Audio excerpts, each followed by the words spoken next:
আসসালামু আলাইকুম। প্রিয় শিক্ষার্থীবৃন্দ, আশা করি সকলে ভালো আছো। ইউকে কোচিং সেন্টার কর্তৃক আয়োজিত নবম দশম শ্রেণীর ইংলিশ সেকেন্ড পেপারের আরও একটি ক্লাস নিয়ে আমরা তোমাদের সামনে হাজির হয়েছি।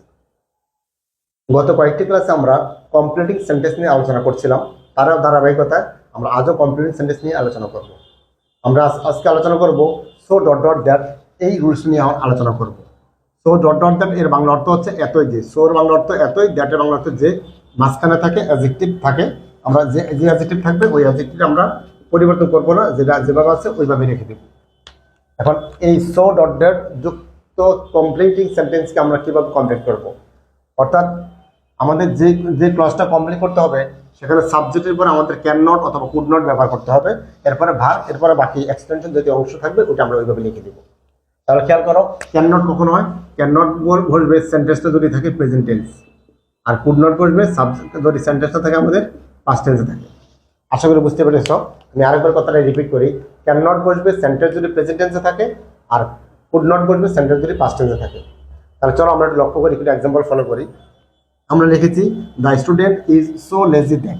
দেখো আমরা এখানে সো ব্যবহার করেছি, লেজি ব্যবহার করেছি, মাঝখানে আছে অ্যাডজেক্টিভ।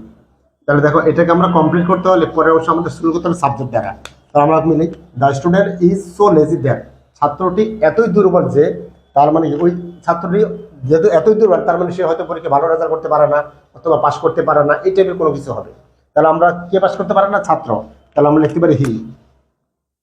ছাত্র আমরা হি ধরলাম, এরপরে এটা আমাদের প্রেজেন্ট টেন্স, যেহেতু ইজ আছে প্রেজেন্ট টেন্স, আমরা দেব ক্যান নট।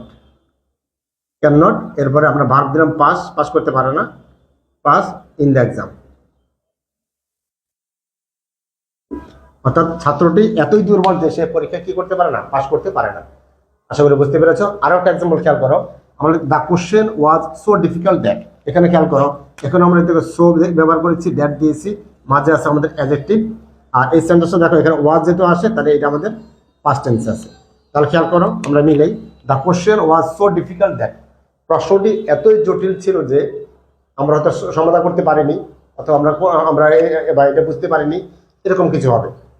তাহলে আমরা সমাধান করি, the question was so difficult that, প্রশ্নটি এতই এতই ডিফিকাল্ট ছিল যে উই আমরা উই, তাহলে এটা যদি পাস্ট টেন্স আছে তাহলে আমরা কুড নট ইউজ করবো, উই কুড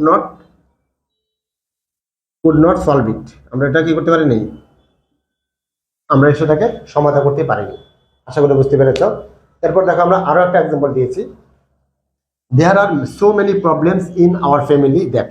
দেখো এখানে আমরা কি দেখেছি, সো ব্যবহার করেছি, ডট ডটের পর এই যে এখানে দিয়েছি দ্যাট, তার মানে কি there are so many problems in our family, আমাদের পরিবারে এতই সমস্যা যে we can not solve it, আমরা ওইগুলো কি করতে পারি, আমরা সমাধান করতে পারিনি।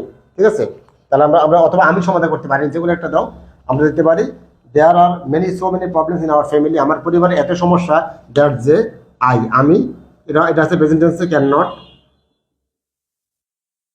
সলভ ইট, আমি সেটা কি করতে পারিনি, সমাধান করতে পারিনি। আশা করি সকলে বুঝতে পেরেছ। একটা জিনিস মনে রাখবে যে সো ডট ডট দ্যাট যদি কোনো কমপ্লিটিং সেন্টেন্সের মধ্যে থাকে তাহলে পরের অংশ যখন আমরা সমাধান করব সাবজেক্টের পরে আমাদের বসাতে হবে ক্যান নট অথবা কুড নট, এরপরে ভার্ব বাকি অংশ। ক্যান নট হবে আমাদের যদি সেন্টেন্স প্রেজেন্ট টেন্সে থাকে, আর কুড নট হবে সেন্টেন্স যদি পাস্ট টেন্সে থাকে। আশা করি সকলে বুঝতে পেরেছ। সকলে ভালো থাকো, আল্লাহ হাফেজ।